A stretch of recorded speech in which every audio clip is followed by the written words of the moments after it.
اعوذ باللہ من الشیطان الرجیم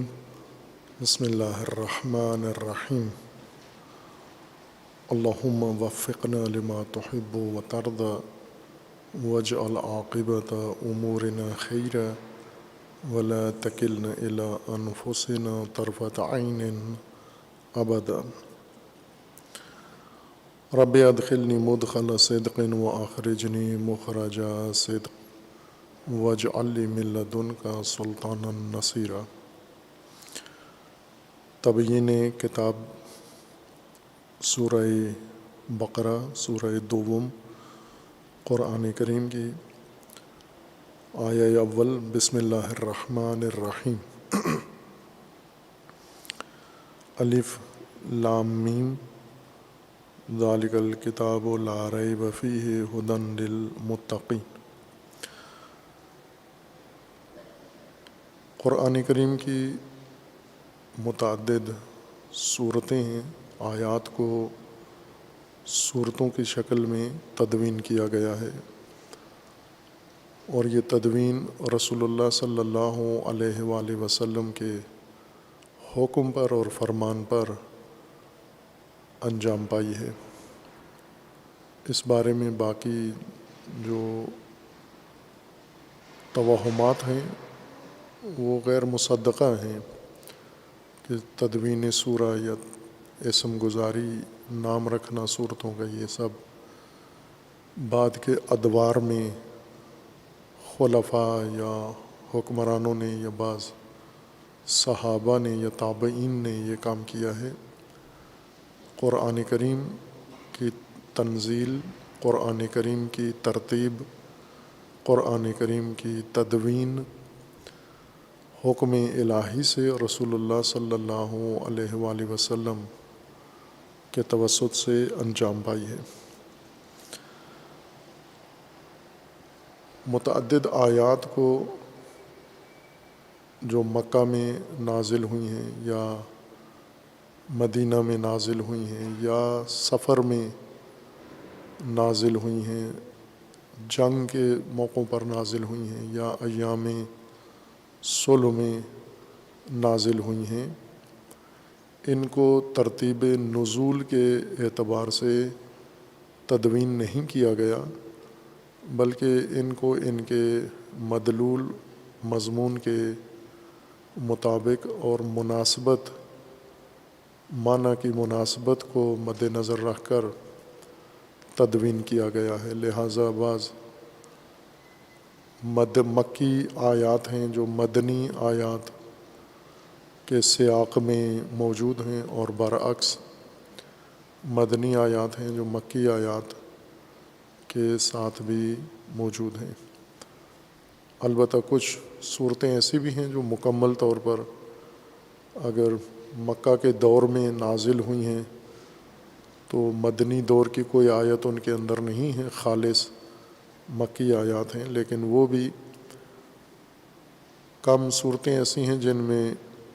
ایک ترتیب صورت کے لحاظ سے تنزیل بھی ہوئی ہو۔ بعض صورتیں ایسی ہیں کہ مکمل سورہ ہی نازل ہوئی ہے یا تدریجاً ایک ہی سورہ نازل ہوئی ہے، پہلے اس کی کچھ آیات نازل ہوئی ہیں، پھر بعد والی آیات نازل ہوئی ہیں، اور اس دوران کوئی الگ مضمون والی آیت نازل نہیں ہوئی جب تک ایک سورہ کی آیات مکمل نہیں ہو گئیں، دوسری سورہ کی آیات شروع نہیں ہوئیں۔ اور یہ ترتیب بھی قرآن کے اپنے موضوع کے لحاظ سے انجام پائی ہے، جس میں ابھی ہم انشاءاللہ اس سورہ مبارکہ بقرہ کی تفسیر میں وارد ہوں گے، اور پہلے بھی اشارہ کیا ہے سورہ مبارکہ فاتحہ میں اس موضوع کا ذکر آ گیا تھا۔ یہاں باقاعدہ طور پر سورہ بقرہ کا آغاز اسی مطلب سے ہو رہا ہے، اور وہ ہدایت ہے۔ قرآن کریم کی آیات کی ترتیب ہدایت کے تناسب سے کی گئی ہے۔ سورہ کی آیات بھی ایک جیسی نہیں ہیں، بعض صورتیں ایسی ہیں جن کی آیات زیادہ ہیں، جیسے سورہ بقرہ ہے، اور بعض آیات ایسے ہیں بعض صورتیں ایسی ہیں جن کی آیات کی تعداد کم ہے، بعض متوسط ہیں، بعض مختصر ہیں۔ یہ بھی اسی ترتیب سے ہوئی ہیں، رسول اللہ صلی اللہ علیہ وآلہ وسلم کے فرمان مبارک سے ترتیب، تعداد اور تناسب ان کا معین ہوا ہے۔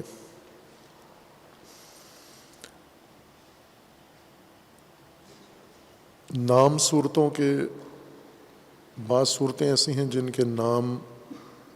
ان کے اندر موجود مطالب سے ہی اخذ کیے گئے ہیں،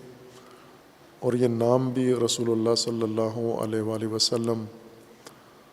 نے بیان فرمائے ہیں، یا اس نام سے ان صورتوں کو حضور نے یاد کیا ہے، بیان کیا ہے۔ اور بعض صورتیں ایسی ہیں جن کے ایک سے زیادہ نام ہیں، بعض کا ایک نام ہے اور بعضوں کا ایک سے زیادہ نام ہے۔ یہ نام اکثر صورتیں ایسی ہیں جو ان کے اندر موجود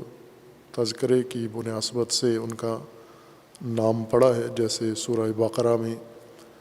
جو ذکر آیا ہے آیات کے اندر اس مضمون کا، وہی اس کا عنوان بھی بن گیا ہے۔ سورتوں کا اندر جو آیات ہیں ان میں ہر سورہ کے اندر ایک خاص مضمون ہدایت سے متعلق موجود ہے، اور وہ مضمون دوسری صورتوں میں تکرار بھی ہوا ہے، یا ایک سورہ میں اس مضمون ہدایت کا ایک حصہ بیان ہوا ہے اور باقی ماندہ مطلب دوسری آیات میں اور اگلی صورتوں میں ذکر ہوا ہے۔ لہٰذا ایک موضوع قرآن کا وہ کئی صورتوں میں اور کئی آیات کے اندر تکمیل پاتا ہے۔ کوئی مضمون ایسا نہیں ہے جسے ہم یہ کہیں کہ وہ ایک آیہ واحد کے اندر شروع بھی ہوا ہے اور وہیں پر مکمل بھی ہو گیا ہے۔ یہ قرآن کریم کا اسلوب ہے۔ لیکن ہر سورہ کے اندر چند اہم عناوین موضوع ہیں، جس طرح سورہ مبارکہ بقرہ میں ہے۔ سورہ مبارکہ بقرہ میں جو اہم موضوعات ہیں ان میں خود قرآن کریم کے نزول اور مقصد نزول کو بیان کیا گیا ہے، ہدایت کی آفات کو ذکر کیا گیا ہے، سابقہ امتیں جن کو ہدایت پیش کی گئی ہے اور انہوں نے ہدایت کے مقابلے میں جو رویے اختیار کیے ہیں ان رویوں کا ذکر ہے، اور خصوصیت کے ساتھ اہل کتاب کا خصوصیت سے ذکر ہے، دونوں گروہوں کا، یہود کا بھی اور نصارہ کا بھی مشترک ذکر بھی ہے، اور علیحدہ بھی ان کا ذکر ہے۔ اسی ضمن میں بعض احکام فقہیہ بھی اسی سورہ مبارکہ کے اندر بیان کیے گئے ہیں، احکام شرعیہ بھی ہیں، اور سابقہ امتوں کی سرگزشت اور سرنوشت بھی عبرت کے طور پر مومنین کے لیے، مسلمین کے لیے ذکر کی گئی ہے، اور سب کی جہت قرآن کریم کا جو اصل موضوع ہے ہدایت، اس کے ساتھ ہم آہنگ ہے۔ بسم اللہ الرحمن الرحیم۔ پہلی آیت ہے سورہ مبارکہ بقرہ کی اہل تحقیق کے مطابق۔ بسم اللہ کے متعلق اقوال پہلے ذکر ہوئے ہیں، اشارہ کیا ہے، ان سب اقوال کو ذکر کرنے کا فائدہ نہیں ہے، چونکہ کتب تفسیر میں، تفصیلی کتب تفسیر میں یہ سارے اقوال موجود ہیں، اور چونکہ اکثر اقوال محققانہ نہیں ہیں اس لیے سب کا ذکر ضروری نہیں ہے۔ اہم اقوال جن میں کوئی مطلب بیان ہوا ہے اس کی طرف اشارہ ہوا ہے، اور آگے ہوگا انشاءاللہ۔ علامہ طباطبائی رضوان اللہ تعالیٰ علیہ کا یہ فرمانا ہے کہ بسم اللہ قرآن کریم میں مقرر نہیں ہے، تکرار نہیں ہے، تکرار لفظی ہے، معنی تکرار نہیں ہوتا۔ چونکہ بسم اللہ کا اگر ہم صحیح معنی کریں تو اس بنیاد پر ہر بسم اللہ کا ایک اپنا علیحدہ مفہوم بنتا ہے۔ بسم اللہ سے مراد اللہ کے نام پر، اللہ الہ ہے، حاکم ہے، مقتدر ہے، معبود، اس معبود کے نام پر انسان کی زندگی، انسان کی ہدایت کا عمل اور انسان کی عبادت و تمام امور اللہ کے نام پر اور اللہ کے نام سے انجام پاتے ہیں، اللہ کے نام کے ساتھ انجام پاتے ہیں۔ لہٰذا جس کام کے یا جس مطلب کے آغاز میں بسم اللہ آتا ہے وہی بسم اللہ سے مراد ہوتی ہے کہ آپ سورہ فاتحہ میں جو کچھ آگے بیان ہو رہا ہے بسم اللہ اسی کا آغاز ہے، اور سورہ بقرہ میں جس چیز کا ذکر آ رہا ہے تو بسم اللہ اس مطلب کا آغاز ہے اور افتتاح ہے جو سورہ بقرہ میں ہے، اور اسی طرح اگلی صورتوں میں جو کچھ ان صورتوں کا مضمون ہے اور ان کا معنی ہے وہی بسم اللہ میں بھی مراد ہے اور بسم اللہ میں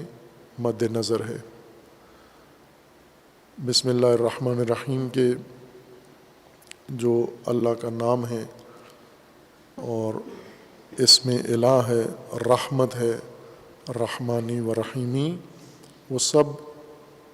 اسی سورہ کے مطالب کے معنی میں یا اس کے ساتھ متناسب بن کر معنی کی ان کا بنتا ہے۔ ہر چند بظاہر لفظاً تکرار ہے یا ترجموں میں بھی تکرار کرتے ہیں، لیکن چونکہ جزء ہے قرآن کریم کا اور جزء قرآن تبرکاً نہیں ہے بلکہ ہدایت و تفہیم کے لیے ہے، اس بسم اللہ سے بھی ہدایت ہی مقصود ہے انسان کے سامنے بیان کرنا۔ دوسری آیا الف لام میم، یہ ایک مستقل آیا ہے اور اس آیہ کریمہ میں الفاظ نہیں ہیں، جملات نہیں ہیں، کلمات نہیں ہیں، بلکہ حروف ہیں فقط، جن کو حروف مقطعہ کہتے ہیں، یعنی حروف منفصلہ یا حروف بریدہ جن کو کہا جاتا ہے، آپس میں متصل نہیں ہیں۔ حروف اگر آپس میں متصل ہو جائیں تو لفظ تشکیل پاتا ہے، حرف آپس میں متصل نہ ہوں تو لفظ تشکیل نہیں پاتا۔ اب قرآن کریم میں یہ بات مسلم ہے کہ یہ حروف ہیں، یہ لفظ نہیں ہیں، یا ان حروف سے ملا کر لفظ نہیں بنا سکتے، اور لفظ بنا کر اگر تلفظ کریں گے اور اسے قرآن کی طرف نسبت دیں گے یہ خود اپنی جگہ پر ایک نامناسب، ناجائز انسان کا فعل شمار ہوگا اور محرم ہے یہ کام کرنا، قرآن کی طرف ایسی چیز کو منسوب کرنا ہے جو قرآن میں نہیں ہے۔ رسم الخط میں انہیں لکھتے ملا کر ہیں لیکن تلفظ میں پڑھنے میں ان کو علیحدہ پڑھتے ہیں، اور درست یہ ہے کہ انہیں لکھا بھی علیحدہ جائے۔ جب منقطع ہیں اور منفصل حروف ہیں تو کتابت میں بھی یہ انفصال اور یہ انقطاع ان کا ملحوظ رہنا چاہیے۔ ابھی لکھتے ملا کر ہیں لیکن پڑھتے ان کو علیحدہ علیحدہ ہیں، الف لام میم۔ ان حروف کے بارے میں مفسرین اور مترجمین تو کم اس میں الجھے ہیں، لیکن مفسرین زیادہ ان حروف کے معانی میں اور مراد میں مبتلا ہوئے ہیں اور کسی نتیجے کے بغیر باس کیے ہے انہوں نے، بلکہ چہ بسا باس قرآنی حدود سے بھی آگے لے گئے ہیں۔ چونکہ یہ حروف ہیں، حرف اپنی جگہ پر بے منزلہ لفظ ہوتا ہے، کئی حروف ایسے ہیں جو لفظ کا درجہ رکھتے ہیں، جیسے واو عاطفہ ہے، یہ حرف ہے لیکن یہ حرف اپنی جگہ پر ایک لفظ کی حیثیت رکھتا ہے، دلالت ہے اس کے اندر۔ لیکن وہ حروف جو اس طرح سے نہیں ہیں، واو عطف کی طرح نہیں ہیں، یا اسی طرح دیگر جو حروف ہیں جن کے معانی ہیں، جیسے حروف جارہ میں سے بہت سارے لفظ نہیں ہیں، حرف ہیں، لیکن یہ حروف بے منزلہ لفظ ہیں، یعنی انہیں لفظ مانا گیا ہے اور ان کا مدلول ہے، معنی ہے، دلالت ہے ان کے اندر۔ ترجمے میں بھی وہ معنی مذکور ہوتا ہے اور ہونا چاہیے، تفسیر میں بھی اس لفظ کی تفسیر بھی ہونی چاہیے۔ ہر چند ادبیات میں ان کو حرف کہا جاتا ہے، لفظی طور پر ترکیب کے بغیر ہونے کی بنا پر، لیکن حروف مقطعہ ان حروف جارہ یا حروف عطف کی طرح نہیں ہے کہ ظاہراً حرف ہوں اور معنی کے لحاظ سے یا دلالت کے لحاظ سے لفظ کی حیثیت، کلمے کی حیثیت رکھتے ہوں۔ وہ کلمات میں شمار ہوتے ہیں۔ کلمے کی 3 قسمیں کی جاتی ہیں، اسم و فعل و حرف، لیکن یہاں پر یہ کلمہ شمار نہیں ہوتے حروف مقطعہ، حروف تہجی شمار ہوتے ہیں۔ وہ حروف جو وضع کیے گئے ہیں، معنی کے لیے مختص کیے گئے ہیں، یہ ان حروف میں سے نہیں ہیں۔ اس کے باوجود مفسرین نے اور بعض اہل علم نے، اہل سخن نے ان کے معانی بیان کرنے کی کوشش کی اور کیے بھی ہیں ان کے معانی، اور اس سے کچھ نتائج بھی لیے ہیں۔ ظاہر ہے وہ نتائج کوئی علمیت یا سندیت نہیں رکھتے۔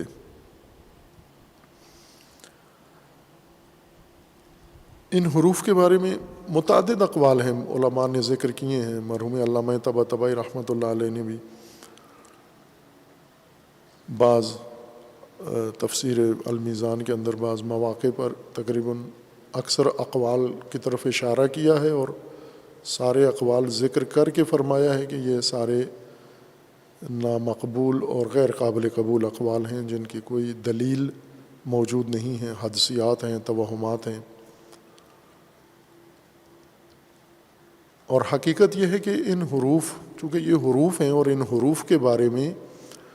رسول اللہ صلی اللہ علیہ وآلہ وسلم نے اول تو خود قرآن کریم میں ان کی مراد، ان کے معنی اور مقصود کی طرف کوئی اشارہ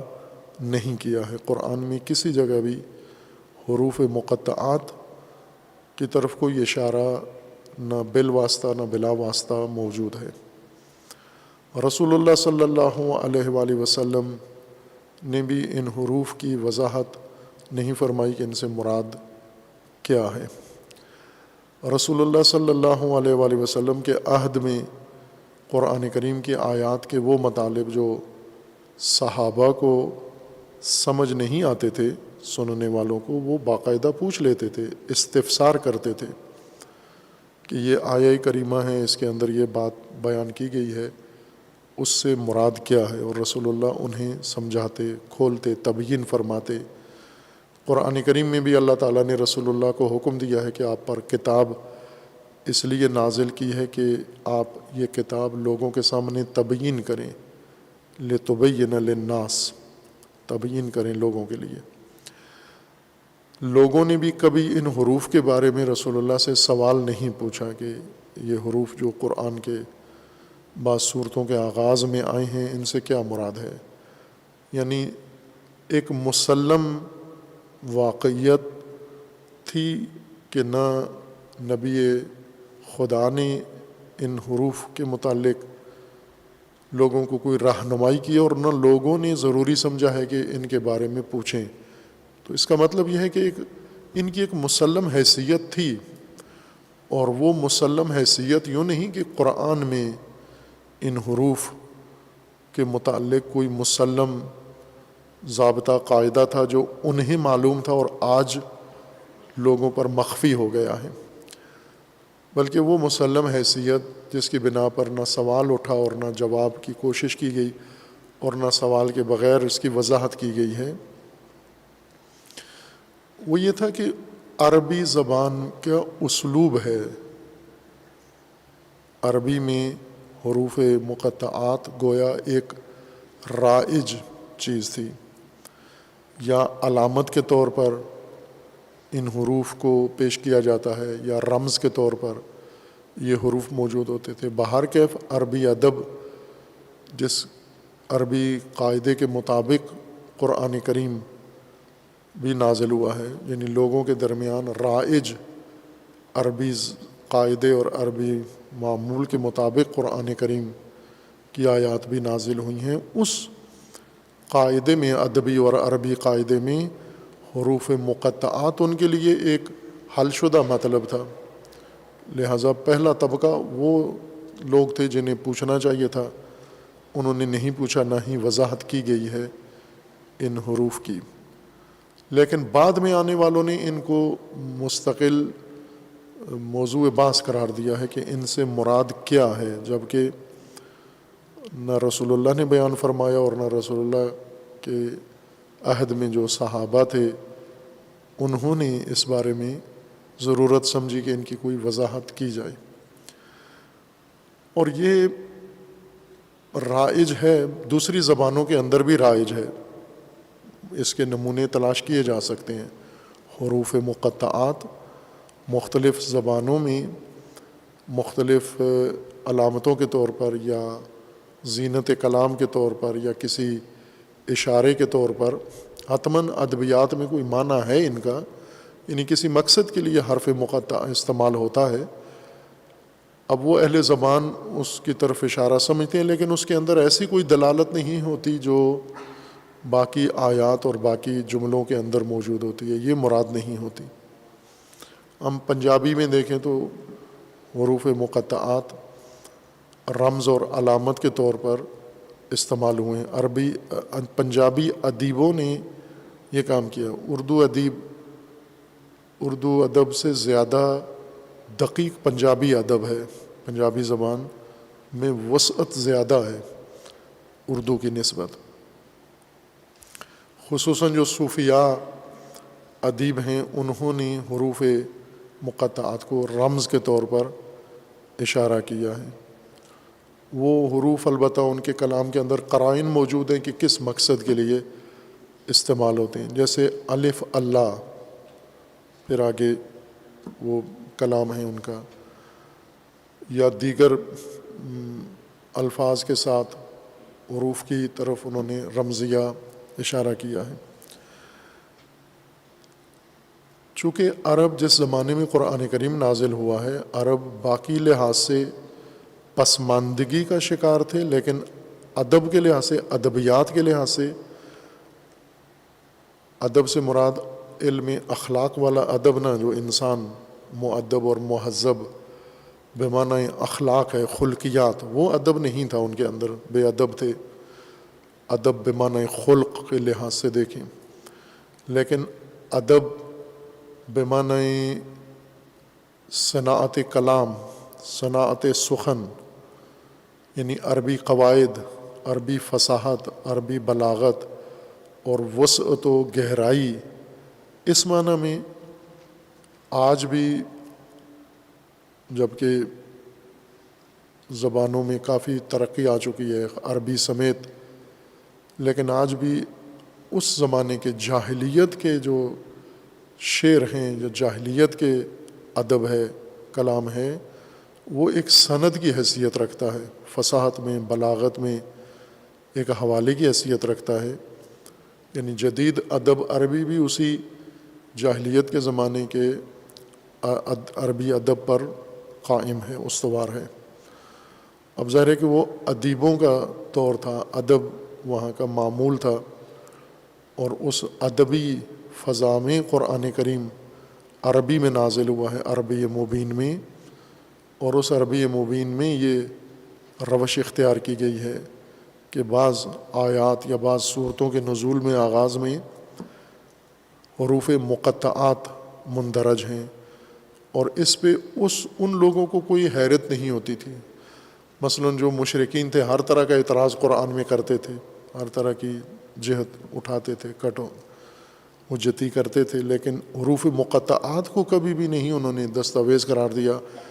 کہ یہ نعوذ باللہ یہ بے معنی الفاظ کیوں ہیں قرآن میں، ان سے کیا مراد ہے۔ اس طرف ان کی بھی توجہ نہیں تھی، یعنی ان کے لیے بھی مسلم تھا یہ کہ یہ زینت کلام ہے یا ایک اسلوب ہے رائج عرب اس فضا کے اندر. اور اسے ہم اس تناظر میں بھی لے سکتے ہیں جو مطلب بارہا بیان کیا ہے، اور انشاءاللہ اللہ نے توفیق دی یہاں تفسیر میں بھی اس کو مد نظر رکھیں گے.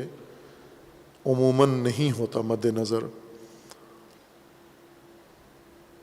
ہمارے تفسیر قرآن میں، تفسیر دین میں،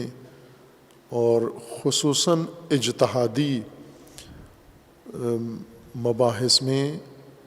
اس عنصر کو نظر انداز کر کے دین کی تفسیر کی جاتی ہے. اور وہ یہ ہے کہ قرآن کریم نے خود عصر نزول کے جو اس وقت مسائل تھے، جو لوگوں کی تہذیب تھی، لوگوں کا طور طریقہ تھا، انداز زندگی تھا، اس کو مد نظر رکھ کر خداوند تبارک و تعالیٰ نے ہدایت کا یہ منشور ان کے لیے بیان کیا ہے. یوں نہیں ہے کہ ان کی جو اس وقت موجود زندگی تھی اور طور طریقے تھے، تہذیب و ثقافت تھی، قرآن نے اس کو نظر انداز کر کے بالاتر ہو کر ہدایت کو بیان کیا ہو. اگر وہ زمانہ اور اس زمانے کے اندر رائج چیزیں قرآن کے اسلوب میں، قرآن کے طرز بیان میں ملحوظ تھیں، وہ چیزیں انہیں سمجھنے کے لیے ہمیں اس زمانے کے اندر رائج اسلوب کو سمجھنا چاہیے. ہم آج کے ضابطے کے مطابق اس زمانے کے امور کو تشخیص نہیں دے سکتے. یہ کام جو مفسرین محترم، علماء کرام مطلقہ انجام نہیں دیتے. کسی بھی مسلک اور مذہب کے بزرگان، اکابرین، علماء، محققین یہ چیز سرے سے نظر انداز رکھتے ہیں. مثلاً حروف مقطعات آج ہم بیٹھ کر ان کے متعلق یہ رائے قائم کرتے ہیں یا ان کو سمجھنے کی کوشش کرتے ہیں کہ ان سے مراد کیا ہے، اور پھر مختلف قرائن ادبی غیر ادبی اکٹھے کر کے اور دیگر علوم کا سہارا لے کر یا بعض اوقات بعض گمان ظنون کا سہارا لے کر حتماً کوشش کرتے ہیں کہ ان حروف سے کوئی معنی دریافت کیا جائے. آج یہ کوشش کرتے ہیں. یہ جتنے بھی اقوال ہیں سب متأخرین کے ہیں، قدماء کا اس میں ایک قول بھی شامل نہیں ہے. کوئی حرج نہیں ہے، چونکہ قرآن کے اندر یہ مطلب موجود ہے حروف مقطعات، تو حتماً مخاطبین قرآن کو اس کے متعلق بات کرنی چاہیے. یہ پسندیدہ عمل ہے، اچھا عمل ہے. لیکن اس کو آپ اگر اس زمانے کے رائج طرز سخن سے ہٹا کر آج کے طرز سخن کو بنیاد قرار دے کر، یا اس فضا کے علاوہ کسی اور فضا کے طرز کلام و طرز سخن کو معیار قرار دے کر ہم حروف مقطعات کی تفسیر ترجمہ کریں گے، تو یقیناً ہم قرآن کے مراد سے دور ہو جائیں گے. کوئی خود ساختہ یا کوئی تفسیر بالرائے کریں گے وہاں پر، جس کی قرآن میں گنجائش نہیں ہے بلکہ ممانعت ہے اس کی. یہ عمل آپ انجام نہیں دے سکتے. تو ہمیں اس ادب کا دوبارہ جائزہ لینا پڑے گا کہ ان کے قرآن کے علاوہ باقی جو اسلوب کلام تھے، شعر و شاعری تھی یا خطابت تھی یا سخنوری تھی، اس کے اندر مقطعات کیسے استعمال ہوتے تھے اور وہ اس سے کیا آغاز کرتے تھے. اس سے پھر یہ رائے قائم کی جا سکتی ہے کہ قرآن کریم کے یہ حروف کس اسلوب کے مطابق بیان کیے گئے ہیں. دوسری طرف سے جو نقطہ ضروری ہے کہ ان حروف کے متعلق حتماً غور و فکر ہو، وہ یہ ہے کہ یہ قرآن کا حصہ ہیں، مسلم قرآن کا جز ہیں. یہ بعض کا یہ خیال ہے کہ یہ رسول اللہ صلی اللہ علیہ وآلہ وسلم نے بعض صورتوں کے آغاز میں یہ حروف خود اضافہ کیے ہیں اور ایک ٹیکٹک کے طور پر، چونکہ مشرکین قرآن کے متعلق لوگوں کو گمراہ کرتے تھے، سنتے تھے قرآن، سن کر پھر اس کے اندر ہیر پھیر کرتے تھے، اس میں جہتیں نکالتے تھے مختلف، اور لوگوں کو ان کے غلط معانی کر کے، اور چونکہ عرب تھے، سخن شناس تھے، سخن فہم تھے، لہٰذا وہ اپنے میزان کے مطابق قرآن کی آیات کے متعلق لوگوں میں اظہار نظر کرتے تھے۔ ان لوگوں کو رسول اللہ صلی اللہ علیہ وآلہ وسلم نے لاجواب کرنے کے لیے یہ حروف ذکر کیے ہیں، جس میں وہ تقریباً منہ بند ہو جاتا تھا ان کا کہ ان کے بارے میں کوئی بات نہیں کہہ سکتے تھے۔ بعض نے یہ توجیہ کی ہے کہ اس وقت یہ رسول اللہ صلی اللہ علیہ وآلہ وسلم نے حکمت اختیار کی، لیکن یہ درست نہیں ہے، چونکہ قرآن کریم میں بعض صورتوں کے آغاز میں حروف مقطعہ ہیں اور بعض میں حروف مقطعہ نہیں ہیں۔ یہ خود ایک دلیل ہے کہ علاوہ تواتر کے اور علاوہ دیگر ثبوتوں کے کہ یہ جو بعض صورتوں میں اور بعض میں نہیں ہے، یہ دلیل ہے کہ یہ جزء قرآن ہے۔ جس طرح بسم اللہ الرحمن الرحیم ایک سورہ کے آغاز میں نہیں ہے اور باقی تمام صورتوں میں موجود ہے، یہ خود اپنی جگہ محکم دلیل و قرینہ ہے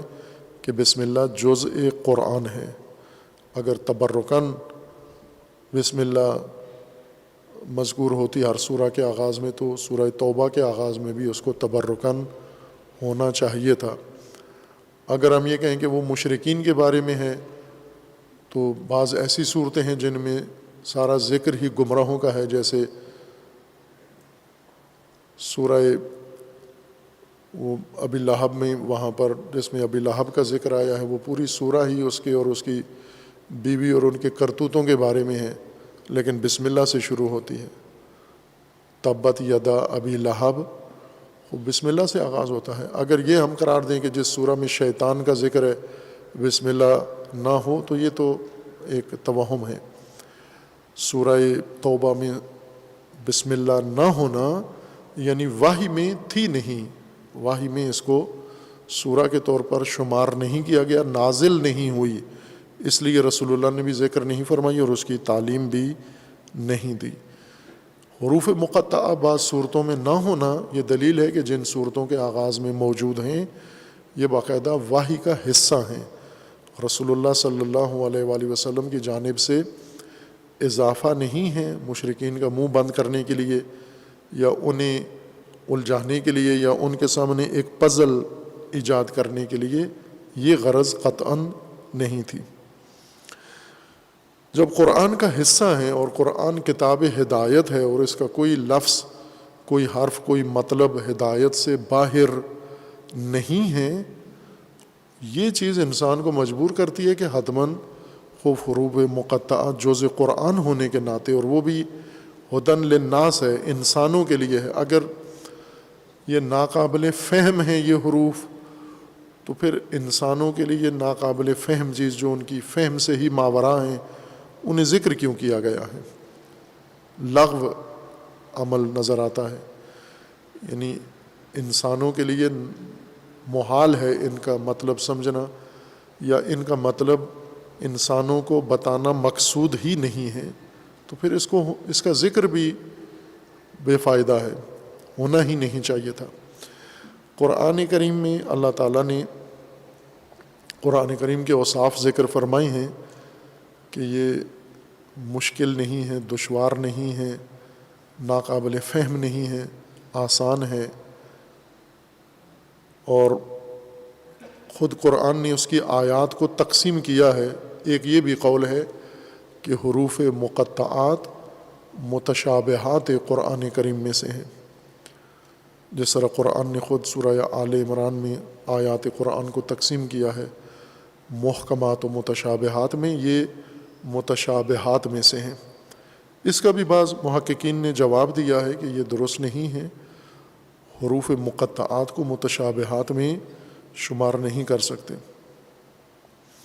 ایک تو خود متشابہ کا معنی ضروری ہے، انشاءاللہ جب وقت آئے گا تو وہاں بیان ہوگا کہ متشابہ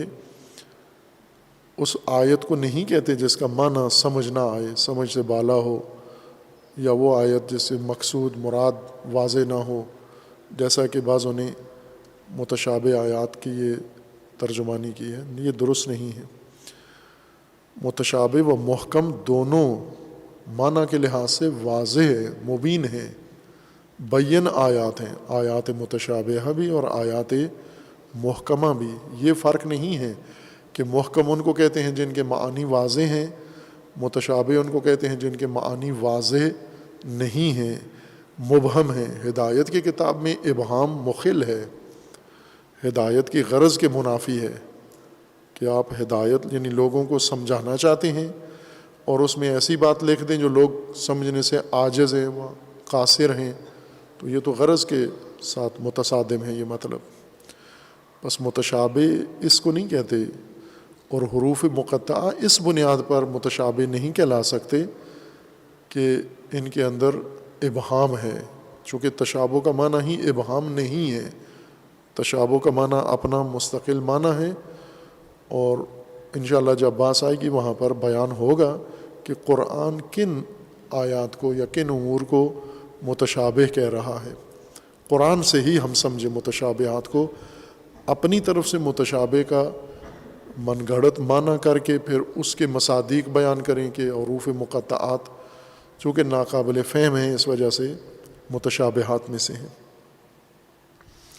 جزء قرآن ہونے کے لحاظ سے اور ہدایت کا حصہ کتاب ہدایت ہونے کے اعتبار سے یہ قابل تأمل ہیں، لیکن یہ تأمل ان اصولوں کے مطابق ہونا چاہیے کہ آیا قرآن کریم کے آیات میں یا رسول اللہ صلی اللہ علیہ وآلہ وسلم کے فرامین میں، احادیث میں، اور اہل بیت علیہ السلام کے فرامین میں جو عبارتیں استعمال ہوئی ہیں، جو مثالیں آئی ہیں، جو عناوین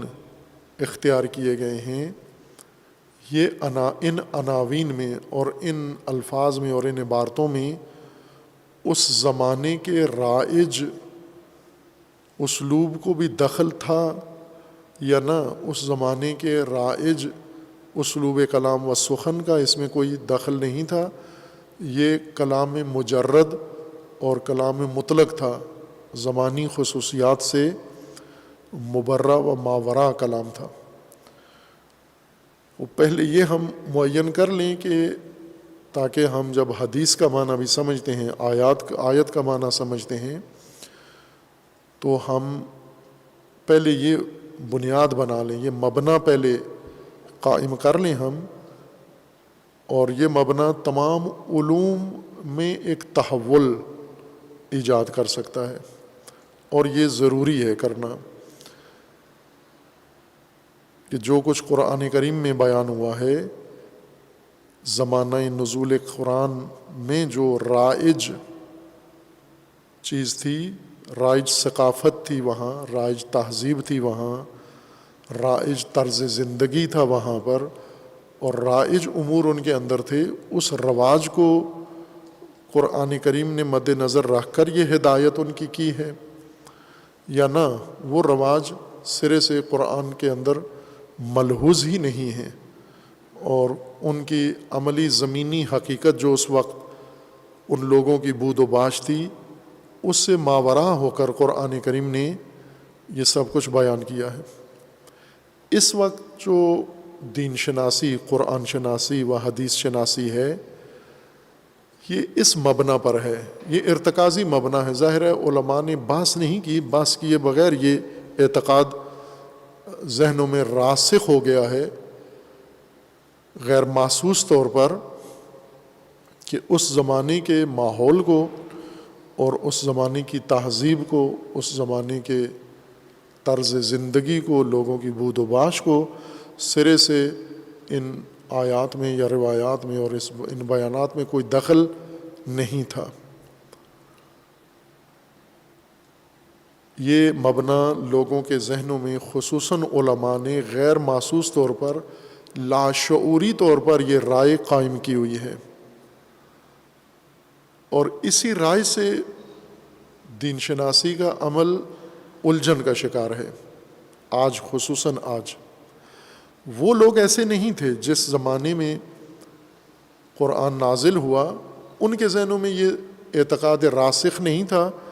کہ ہمارا طرز زندگی قرآن کی آیات میں ملحوظ نہیں ہے۔ ان کے نزدیک ملحوظ تھا، وہی جو معمولات تھے ان کے روزمرہ امور انجام دیتے تھے، اسی کے مطابق اس کے تناظر میں انہیں ہدایت ملتی تھی۔ جو کچھ وہ کھاتے تھے پیتے تھے، ان کی خوراک، قرآن نے جب طیبات کا ذکر کیا، حلال و حرام کا ذکر کیا، جائز و ناجائز بیان کیا ہے، تو ان کی موجودہ خوراک کو، ان کے زیر استعمال امور کو قرآن کریم نے ملحوظ رکھا اور وہاں ان کی رہنمائی کی ہے۔ لہٰذا کوئی ایسی چیز عربوں کے لیے ممنوع نہیں قرار دی گئی جو وہاں ہوتی ہی نہیں تھی۔ پورے قرآن میں ایسی کوئی چیز ان کے لیے جرم نہیں قرار دی گئی جو عرب ماحول میں رائج ہی نہیں تھی، یا کوئی ایسی چیز عربوں کے لیے واجب یا مستحب نہیں قرار دی گئی جو عرب ماحول میں اس خطے میں موجود ہی نہیں تھی۔ مثلا جہاں پر بھی کھانے کا ذکر آیا ہے وہاں پر، یا مثال کی بات آئی ہے، درختوں کی مثال دی گئی ہے، تو نخل کا ذکر ہے، کھجور کا زیادہ ذکر ہے، چونکہ کھجور وہاں درخت تھا ہی کھجور کا، کھجور کے علاوہ دیگر درخت وہاں نہیں تھے، معمول نہیں تھے۔ لہٰذا یہ چیز اس احکام کے اندر بھی ملحوظ ہے، کھجور، مثالوں میں بھی یہ مثال، یہ درخت کھجور کا ملحوظ ہے، تمثیلات میں، ادبیات میں، آیات میں، روایات میں آپ کو قدم قدم پر کھجور کا ذکر ملتا ہے۔ جو حیوانات اس وقت تھے جو انہوں نے پالے ہوئے تھے، انہی حیوانات کا قرآن میں ذکر ہے، لیکن وہ حیوانات جو گرم علاقوں میں نہیں ہوتے، جو عربوں کے ہاں نہیں تھے، ان حیوانات میں سے کسی کا ذکر نہیں ہے۔ وہ سبزیاں جو ان کے ہاں معمول تھیں ان کا ذکر ہے، لیکن جو سبزیاں ان کے ہاں معمول نہیں تھیں ان کا ذکر نہیں ہے۔ تو ایسا ہی ہونا چاہیے تھا۔ ظاہر ہے جس قوم کے اندر قرآن اتر رہا ہے، جس قوم کو سمجھانا ہے، پہلی قوم ہے جس کی زبان میں قرآن نازل ہو رہا ہے، تو اس کے زمانے میں، زمانہ نزول میں جو رائج زمینی حقیقت موجود ہے، اس حقیقت کے تناظر میں ہدایت ان کے لیے پیش کی جا رہی ہے۔ اگر اس چیز کو ملحوظ رکھیں ہم کہ عربوں کے رائج تہذیب، عربوں کے طرز زندگی، عربوں کے زیر استعمال وسائل، اس زمانے کے، آج کے عرب کے نہ، اس زمانے کے عرب کے طرز زندگی، یہ نزول قرآن میں ایک باقاعدہ ایک عنصر ہے۔ خب اس کو کیا حیثیت حاصل ہے؟ کیا ان امور کو موضوعیت حاصل ہے؟ نہ، موضوعیت حاصل نہیں ہے۔ ان کو نزول قرآن میں، حکم کے بیان میں تاثیر ہے ان کی، لیکن یہ خود موضوع نہیں ہے حکم کا۔ حکم کا موضوع عام ہے اور یہ اس موضوع کی مثال ہیں، یا یہ حکم یا یہ اس موضوع کا مصداق ہیں، نہ کہ خود موضوع ہیں۔ کسی بھی نسل کے درمیان جب قانون بنتا ہے، اس نسل کے موجودہ رائج امور کو مد نظر رکھا جاتا ہے، سوائے پاکستان کے، کہ یہاں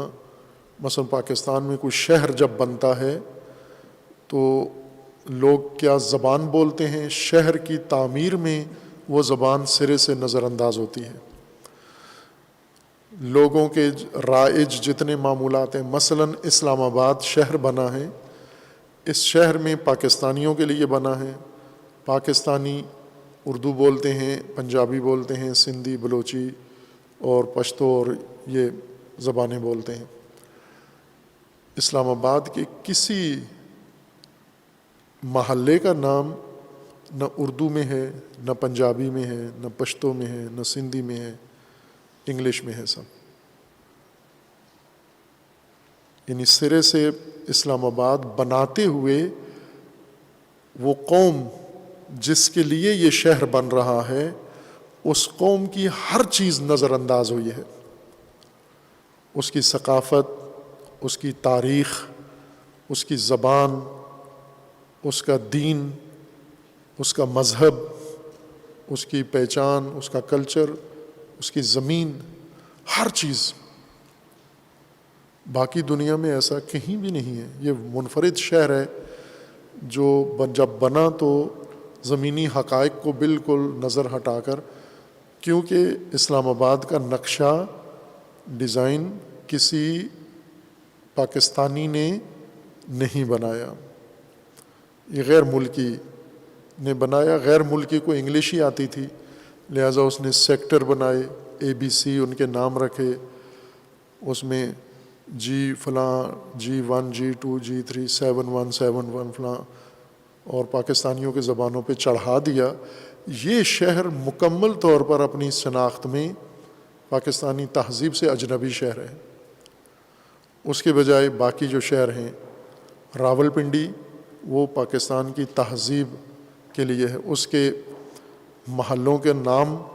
اس کے علاقوں کے نام وہ پاکستانی ہیں، پٹھواری نام ہیں یا علاقائی نام ہیں، شخصیات کے نام پر ہیں۔ راولپنڈی اس کے ساتھ ہے، وہ اپنی تہذیب کا ترجمان ہے۔ یہ شہر اپنی تہذیب سے بیگانہ اور اجنبی ہے۔ یہ اسی طرح آپ کا تعلیمی نصاب، جو آپ تعلیمی نصاب پڑھتے ہیں، تعلیمی نصاب کے لیے ضروری ہے کہ جو جہاں جس سرزمین پر، جس تہذیب میں، جس قوم میں یہ نصاب جس نسل کو پڑھایا جا رہا ہے، ان کی زمینی زندگی کے مطابق ہو یہ نصاب۔ یعنی ان چیزوں کو آپ انہیں پڑھائیں۔ مثلا جغرافیہ جب آپ پڑھاتے ہیں تو آپ ان کو پاکستان میں جب پڑھاتے ہیں تو پاکستان کے جنگلات بتائیں، لیکن آپ جب بچے کو جنگلات پڑھاتے ہیں تو ایمیزون کا جنگل ان کو پڑھاتے ہیں آپ۔ جب آپ ان کو پہاڑی سلسلے بتاتے ہیں تو فرانس کے پہاڑی سلسلے ان کو بتاتے ہیں۔ جب آپ شخصیات ان کو پڑھاتے ہیں تو شیکسپیئر اور یہ لوگ آپ ان کو پڑھاتے ہیں۔ یعنی اپنی تہذیب سے اجنبی نصاب، اپنی جغرافیہ سے، اپنی تاریخ سے، اپنے دین سے، اپنے مذہب سے، اپنی قوم سے اجنبی نصاب ہے جو آپ پڑھا رہے ہیں۔ یعنی مکمل طور پر نظر انداز کیا ہوا نصاب ہے یہ۔ لیکن باقی دنیا میں کہیں بھی تعلیمی نصاب ایسا نہیں ہے۔ آپ ایران میں جائیں، افغانستان میں جائیں، ترکوں میں جائیں، عربوں میں جائیں، ان کا نصاب ان کی زبان میں ہے۔ تمام عربی ممالک میں تعلیمی نصاب عربی میں ہے، تمام فارسی زبان ملکوں میں فارسی میں ہے، تمام باقی زبانوں میں، باقی علاقوں میں، ہر ملک کا نصاب اپنی زبان میں ہے۔ آپ کے ملک کا نصاب آپ کی زبان میں نہیں ہے۔ کیا قرآن کریم اس طرح سے ہے جیسے اسلام آباد شہر ڈیزائن ہوا ہے جس کا مقامی اور زمینی حقائق سے کوئی تعلق نہیں ہے؟ بعضوں نے اچھی تنقید بھی کی ہے، بعض ڈیزائنر نے اسلام آباد کے نقشے پر، کہ سرے سے اس میں شہری نقشہ ہی نہیں ہے۔ یہ سیدھی پیمانہ رکھ کے گلیاں بنائی گئی ہیں، لکیریں ہیں، سڑکیں نہیں ہیں ان کے۔ یعنی آرکیٹیکچرل زبان میں، تنقیدی نقادانہ ذہن میں اگر کوئی کریں، عموماً کم کرتے ہیں، ہمارے نقادی، علمی نقادی کا ماحول نہیں ہے۔ اگر نقادی کریں تو اس میں بعضوں نے کی ہے کہ یہ سیدھی سیدھی لکیریں ڈال کے روڈ بنا دی گئی، ان کا نام اور ان ناموں پر ان کو موسوم کر دیا گیا ہے۔ یہ تو شہر نہیں ہوتے۔ شہر ایک، اس کے اندر ایک خوبصورتی ہوتی ہے، اس کے اندر ایک جیومیٹری ہوتی ہے، کہیں پر سیدھی لائن خوبصورتی ہوتی ہے، کہیں پر اس میں انحناء آتا ہے، کہیں پر اس میں کرو آتا ہے، کہیں پر اس میں اترائی آتی ہے، کہیں اس پہ چڑھائی آتی ہے. آپ سیدھی زمین ہموار کر کے لکیر کھینچ دیں اور اس کا نام ڈیزائن رکھ دیں آپ، تو یہ ہنری اور ہنر کی زبان میں ہنر وہاں نظر نہیں آتا. لہٰذا باہر سے دنیا جو دیکھنے آتی ہے پاکستان، تو اسلام آباد دیکھنے کوئی بھی نہیں آتا. لاہور دیکھنے لوگ آتے ہیں، پرانے محلے دیکھنے لوگ آتے ہیں. لاہور کا اندرون شہر جہاں گھسنا ہی بہت مشکل ہے، اس کی سیاحت کے لیے دور دراز سے لوگ آتے ہیں. دیہاتوں میں لوگ جاتے ہیں، کھنڈرات دیکھنے لوگ جاتے ہیں. اتنا خوبصورت شہر دیکھنے کیوں نہیں آتے؟ چونکہ ان کے اپنے شہر ایک ڈیزائن جیومیٹری کے تحت جدت میں بنے ہوئے ہیں. اس شہر میں کوئی کشش نہیں ہے، اس لیے انہیں کوئی ہنری شاہکار اس شہر میں نظر نہیں آتا. اس کا ایک اپنا طبعی سبزہ ہے، وہ اس کے ذرا کمی پوری کر دیتا ہے اسلام آباد کا. یا پہاڑی کے دامن میں ایک کاسا ہے، پیالہ ہے، اس کے اندر بنا ہوا ہے اسلام آباد. اس پیالے میں اطراف کی پہاڑیوں نے اس کو خوبصورت بنایا ہوا ہے، ورنہ ڈیزائن اس کا پرکشش لوگوں کو نہیں لگتا. اس کے بجائے بہت سارے دیہی علاقے یا طبعی علاقے وہ زیادہ خوبصورت لگتے ہیں ان کو. اگر ایک چیز اپنے زمینی حقیقت سے ہٹا کر، مثلا عصر نزول قرآن میں ہدایت جو وحی کے ذریعے سے آئی ہے ان لوگوں کے لیے، ان کی عملی بود و باش، رائج بود و باش، زمینی بود و باش، اس کو آپ نظر انداز کر کے اور آپ ان کے لیے ہدایت بناتے ہیں، تو یہ ہدایت ان کے کام کی نہیں ہے. اور اگر ان کی بود و باش کو مد نظر رکھ کر ہدایت کا نظام بناتے ہیں تو یہ ان کے لیے تو مفید ہے، لیکن دوسری قوموں کے لیے اس کا کوئی جواز نہیں بنتا، چونکہ ان کی بود و باش میں اور ان کی بود و باش میں فرق آ گیا ہے. مثلا کھجوریں کھانے والے، کھجوروں پہ گزارا کرنے والے اور کھجوروں کی اہمیت یا دل دادا لوگ، کھجور پسند کرنے والے، ان کی تہذیب اٹھا کر مثلا چائنیوں کو بھی مجبور کیا جائے کہ آپ بھی کھجوریں کھائیں، کھجوریں پسند کریں. اب ان کو نہیں اچھی لگتی کھجوریں، ان کو دوسری چیزیں اچھی لگتی ہیں جو خود پسند کرتے ہیں، ان کے ملک میں ہوتی ہیں، یا ٹھنڈے علاقوں میں جو چیزیں ان کو پسند ہیں وہ پسند کرتے ہیں. تو کیا ہم حتماً یہ کہیں کہ دین تو کھجور کا نام ہے؟ کھجور ہر صورت میں دین کے ارکان میں شامل ہے نا. کھجور اس تہذیب، اس موجود تہذیب میں موجود تھی، لہٰذا ذکر میں، کھانے میں، طیب میں، حلال میں، صدقے میں، اطعام میں، ہر چیز میں اس کا ذکر آیا ہے، چونکہ وہ کھاتے تھے یہی. اور ان کے لیے کھجور کہنا ضروری تھا، چونکہ اگر انہیں کھجور کے علاوہ کوئی اور چیز رکھ دیتے جو وہاں نہیں تھی تو ان کے لیے الجھن پیدا ہوتی. ان کی کھجور کو ان علاقوں کے لیے لازمی قرار دینا جہاں کھجور نہیں ہے، ان کے لیے بھی اتنی ہی الجھن ہوگی.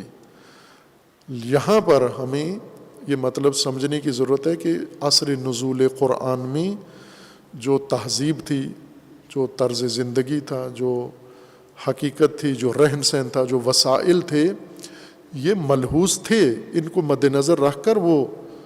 رہنمائی نازل ہوئی، لیکن ان کے جو رائج وسیلے تھے یہ ان احکام کا موضوع نہیں، مثال تھے، چونکہ عملاً ان کو یہی درپیش تھی یہ چیزیں، لہٰذا احکام کا موضوع وہ نہیں قرار دیے گئے. یہ عمومی ضابطہ ہے. عرض کیا تھا کہ ہمارے رائج اجتہادی نظام میں اور تفسیری بحثوں میں یہ ملحوظ نہیں ہے، سرے سے نہیں ہے. کسی بزرگ کی کتاب میں یا بحث میں یا درس میں یہ نقطہ نہیں ہے، ملحوظ نہیں ہے. وہ یہ سمجھتے ہیں کہ جو اس زمانے میں رائج تھا وہ قرآن ہی کا نازل کرتا تھا اور وہی آج ہونا چاہیے.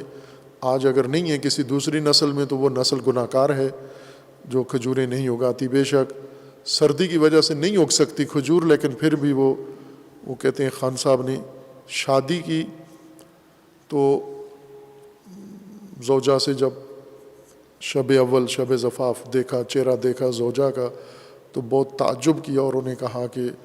باقی تو تم بالکل ٹھیک ہو، سب صحیح ہے، لیکن ایک مسئلہ خراب ہے اور تمہاری داڑھی نہیں ہے۔ تو زوجہ محترمہ نے کہا کہ عورتوں کی داڑھی نہیں ہوتی، مردوں کی ہوتی ہے، عورتوں کی نہیں ہوتی، کسی عورت کی داڑھی نہیں ہوتی۔ انہوں نے کہا ٹھیک ہے عورتوں کی داڑھی نہیں ہوتی، لیکن تم کوشش تو کرو، تم نیت تو کر لو داڑھی والی، کم از کم عمل کا دار و مدار نیتوں پر ہے، تم داڑھی کی نیت تو کر لو۔ یعنی اگر داڑھی کو آپ نے رکھ لیا ہے، اس اپنے دینی نظام کے اندر موضوع بنا لیا ہے، تو پھر وہ عورت کو بھی داڑھی رکھوانے پر مجبور کریں گے آپ۔ یہ وہ خلل ہے جو دین شناسی میں اگر پیدا ہو جائے تو پھر آپ کو عورتوں کو داڑھی رکھوانی پڑے گی، آپ کو کہ حتماً ہر صورت میں عورتیں بھی داڑھی رکھیں۔ رائے حل یہ ہے کہ جس طرح ادب میں ہم کسی لفظ کا جب معنی تلاش کرتے ہیں تو ہم واپس تاریخ لغت میں پہنچ جاتے ہیں، یہ لفظ بنا کب تھا، کس ماحول میں، کس زمانے میں یہ لفظ مقرر کیا گیا، کس معنی کے لیے، پھر وہاں سے کیسے یہ لفظ تبدیل ہوتا ہوا دیگر معنی میں اور مختلف معنی میں استعمال ہوتا ہوتا آج کہاں استعمال ہو رہا ہے۔ یہی طریقہ ہے، ورنہ آج بیٹھ کر نئے معنی گھڑیں ان الفاظ کے لیے، اس لغت کے زمانہ نزول کے جو قرآن کے الفاظ ہیں ان کے آج معنی وضع کریں، نئے معنی ان کو دیں، تو یہ خلل آ جائے گا، ہر چیز الٹ ہو جائے گی اس سے۔ خوب یہ حروف مقطعہ کی مناسبت سے یہ عرض کیا کہ حروف مقطعہ کیا ہیں، اور یہ کہ رسول اللہ نے نہیں بیان فرمایا، ان کی وضاحت نہیں کی، کسی نے وضاحت پوچھی بھی نہیں رسول اللہ سے، اور معترضین مشرکین میں سے کسی نے اعتراض بھی نہیں اٹھایا حروف مقطعہ پر، تو اس کا معنی یہ بنتا ہے کہ ان کے لیے ایک حل شدہ چیز تھی حروف مقطعہ، آج کی نسل کے لیے نہیں ہے۔ کیوں حل شدہ نہیں ہے؟ انہوں نے اس کو نئے معانی دینے کی کوشش شروع کر دی ہے حروف مقطعہ کو، ان حروف سے ملا کر اسماء اللہ بنتے ہیں، ان حروف سے ملائیں تو اسم اعظم بنتا ہے، ان حروف کو ملائیں تو غیب کی خبریں بنتی ہیں، ان حروف کو ملائیں تو ذائچے بنتے ہیں، ان حروف کو ملائیں تو ظہور کا وقت مقرر ہوتا ہے، ان حروف کو ترتیب دیں، ظاہر حروف کو ملائیں، کس حرف کو کس حرف سے ملائیں تو کچھ نہ کچھ تو بنتا ہی ہے، حرف کو حرف سے ملانے سے حتماً کچھ نہ کچھ بنتا ہے، تو جو بنتا ہے ملاتے جائیں آپ۔ قرآن کے الفاظ کے ساتھ تو کھیل نہیں کر سکتے آپ۔ جہاں قرآن، علی علیہ السلام نے نہج البلاغہ میں فرمایا ہے کہ جہاں قرآن رک گیا ہے وہاں رک جاؤ، جہاں قرآن گیا ہے وہاں تک جاؤ آگے، قرآن سے آگے بھی نہ بڑھو اور قرآن سے پیچھے بھی نہ رہ جاؤ۔ یہ نہ ہو کہ ایک مقام تک قرآن گیا ہے، آپ ڈٹ گئے ہو کہ ہم نے نہیں جانا، یا ایک جگہ قرآن رک گیا ہے کہ یہاں نہیں جانا اور آپ آگے بڑھنے جا رہے ہو، یہ جائز نہیں ہے۔ حروف مقطعات میں ہمیں اسی صدر اول کی طرف رجوع کرنا ہوگا، ان حروف سے ان کی تلقی کیا تھی، ان حروف سے ان کی فہم کیا تھی، وہ کیا سمجھتے تھے ان حروف سے۔ اور چونکہ جو جن پر قرآن نازل ہوا انہوں نے بھی اس کو موضوع سخن نہیں بنایا، ان کے پیروکاروں نے بھی کچھ نہیں پوچھا، حساسیت ہی نہیں تھی، اور معترضین و مشرکین نے بھی ان پر کوئی اعتراض نہیں اٹھایا، یہ علامت ہے کہ یہ مسلم چیزیں تھیں اس وقت، یعنی اس وقت کے طرز کلام کا حصہ تھا یہ، اور اس کی شواہد کے لیے ہمیں اس زمانے کے غیر قرآنی اسلوب کلام کی طرف رجوع کرنا ہوگا کہ وہاں حروف مقطعات وہ اپنے ادبیات میں کیسے استعمال کرتے تھے۔ محققین کے لیے اصل کرنے کا یہ کام ہے۔ اب یہ ہونا چاہیے، ہمیں بھی کرنا چاہیے، لیکن اس کے لیے فرصت اور وقت چاہیے کہ رجوع کریں، اگر اللہ نے توفیق دی تو انشاءاللہ، چونکہ یہ حروف مقطعات تو جاری ہیں، مختلف شکلوں میں قرآن کریم میں استعمال ہوئے ہیں، یک حرفی ہیں حروف مقطعات، صرف ایک حرف، جس طرح صاد، نون، اسی طرح قاف، بعض 2 حرفی ہیں، بعض 3 حرفی ہیں، بعض 4 حرفی ہیں،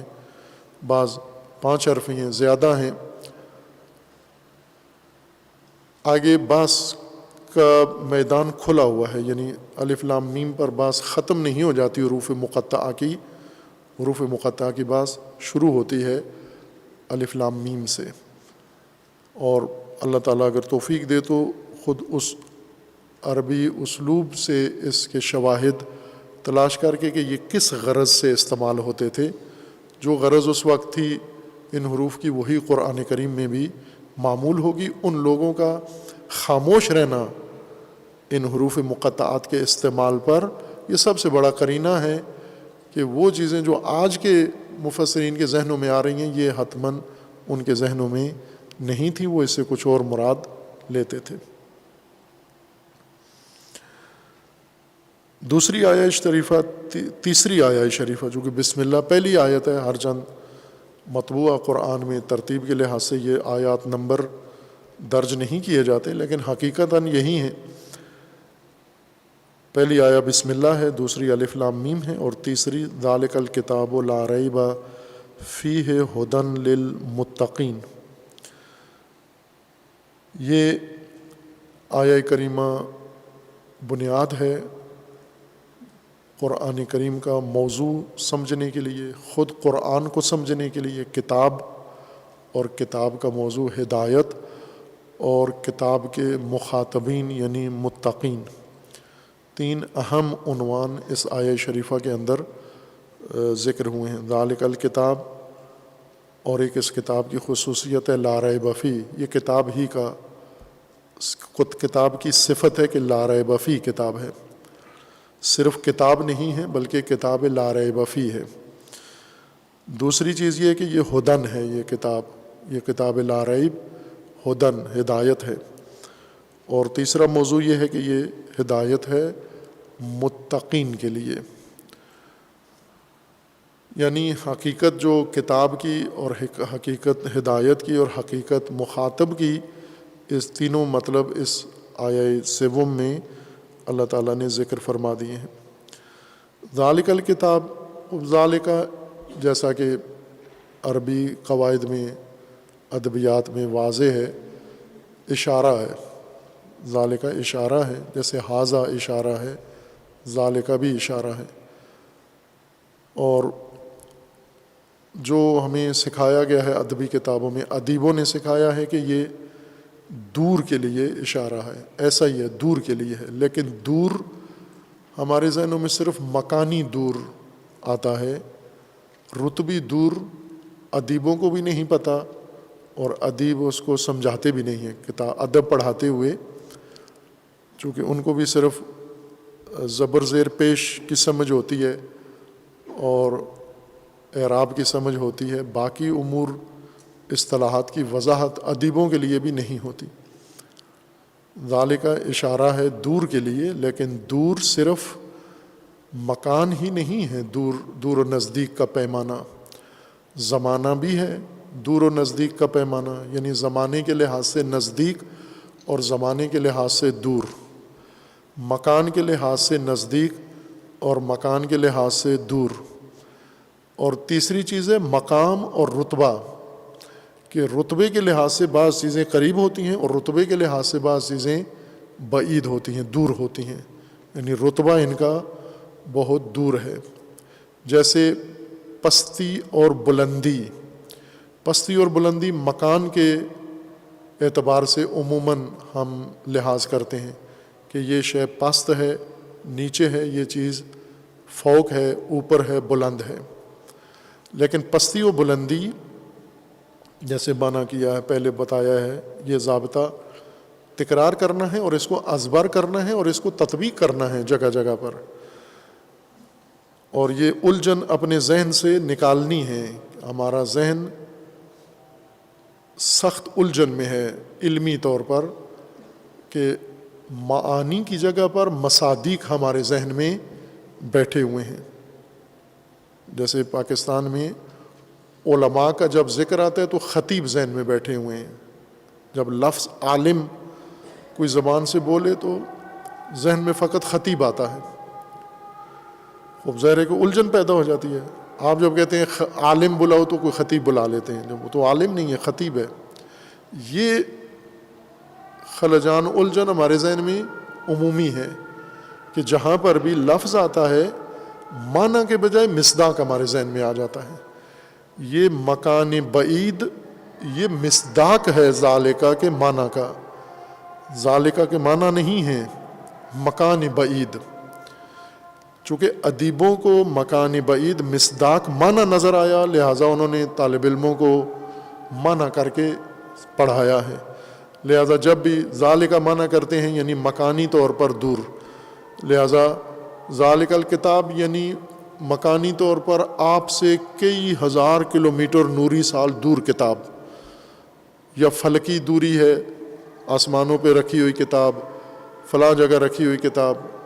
نہ، دور رتبے کے لحاظ سے بھی ہوتا ہے، دور مکان کے لحاظ سے بھی ہوتا ہے، دور زمان کے لحاظ سے بھی ہوتا ہے. یہ دور و نزدیک کے کئی پیمانے ہیں، ان سب کے لحاظ سے اس کو ملحوظ رکھا جاتا ہے. ذالکہ دور ہی کے لیے ہے، لیکن دور رتبی دور، یعنی آپ ہو اور آپ سے بہت بلند اعلیٰ باعظمت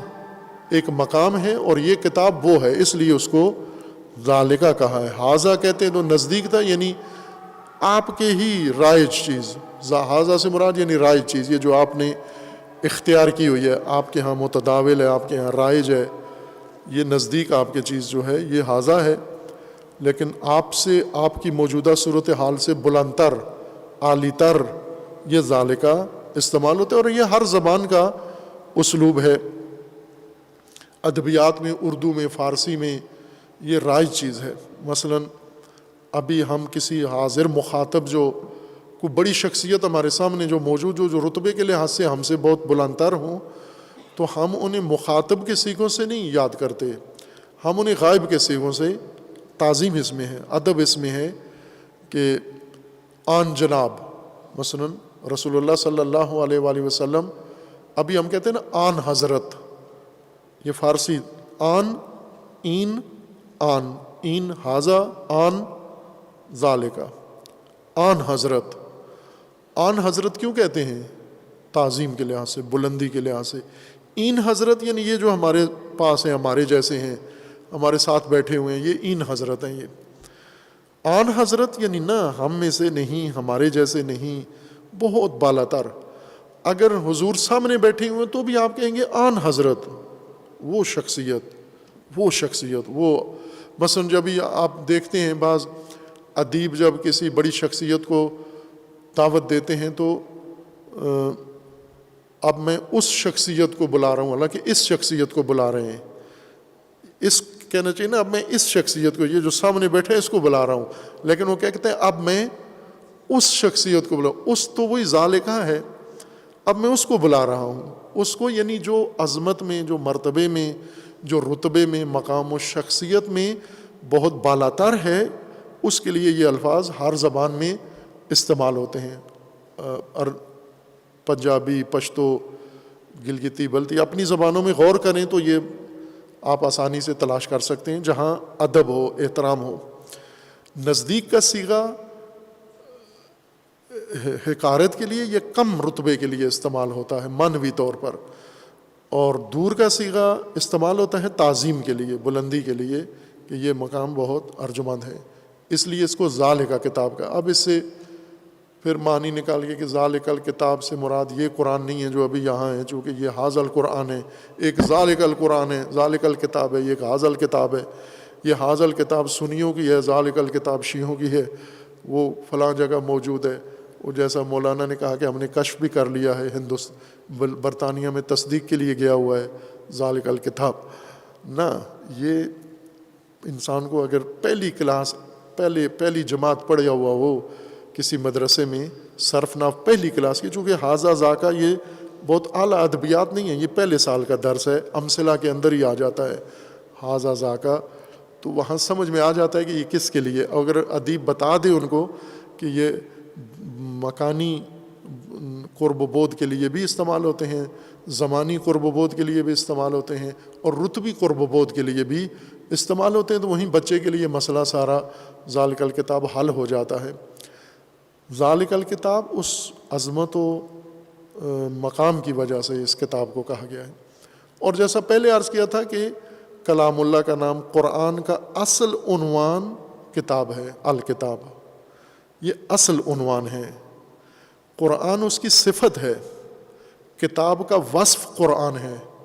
نہ کہ قرآن کو کتاب کہا گیا ہے، کتاب کو قرآن کہا گیا ہے کہ یہ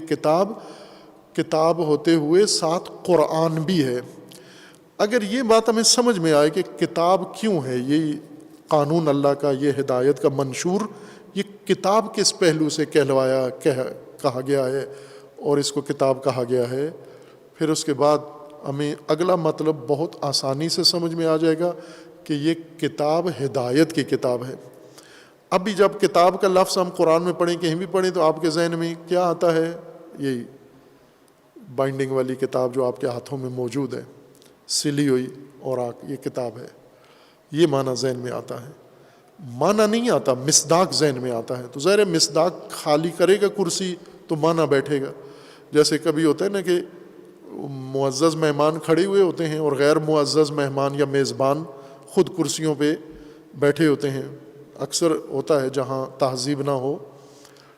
ابھی کبھی ہم یہاں کانفرنس کرتے ہیں نا، تو اس میں وہ جو معزز مہمان بلاتے ہیں ان کی کرسیوں پر دوسرے آ کے پہلے بیٹھ جاتے ہیں، یا میزبان خود بیٹھ جاتے ہیں، وہ آ کے دیکھتے رہتے ہیں کہ ہم کہاں بیٹھیں۔ معانی اسی طرح ہیں، معانی سرگردان ہیں کہ ہم اس کی کھوپڑی میں کیسے جائیں، وہاں تو مصادیق بیٹھے ہوئے ہیں سارے۔ بس کتاب کا معنی، لفظ کتاب کے ذریعے معنی آپ کے ذہن میں آنا چاہتا ہے، لیکن ذہن میں جگہ ہی نہیں ہے، کرسیاں ساری مصادیق نے بھری ہوئی ہیں، تو معنی پھر نکل آتا ہے باہر کہ یہاں جگہ ہی نہیں ہے، اور ساری عمر جگہ نہیں دیتے ہم اس کو۔ مصادیق کی جگہ معانی کو ہمیں سمجھنا ہے، انشاءاللہ یہ بعد میں بیان کریں گے۔ وصلی اللہ علی محمد وعلیہ